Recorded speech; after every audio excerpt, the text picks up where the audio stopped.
In this video, I'm going to show you how to customize the appearance of your corkboard beyond the size and shape of the actual cards, which you can do from the menu in its footer bar.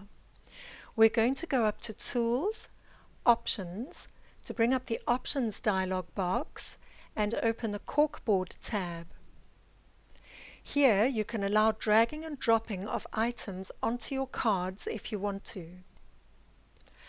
Open the Empty Space double-click menu and decide what you want to happen when you double-click on an empty space within your corkboard.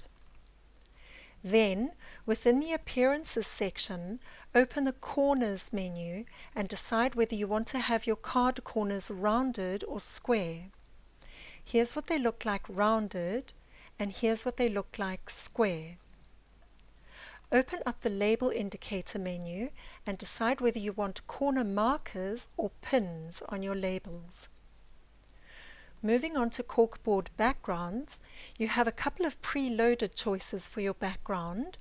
You can choose between the corkboard pattern, a beige graph paper, or slate graph paper. If you choose Custom Color and click inside the Color well, your Colors menu floats up where you can choose any color you want by clicking inside the color sample. If you choose Custom Background, your Explorer will open and you can choose a background image from your computer. Make sure your image is big enough to fill your screen so that it does not tile. If you plan to use status stamps, here's where you can adjust the opacity of their text. And you can increase the shadows that your index cards cast on their background. This might help them to stand out if you have a very light background. Then you can adjust the opacity of the color of your index cards if you set your labels to show on the entire index card.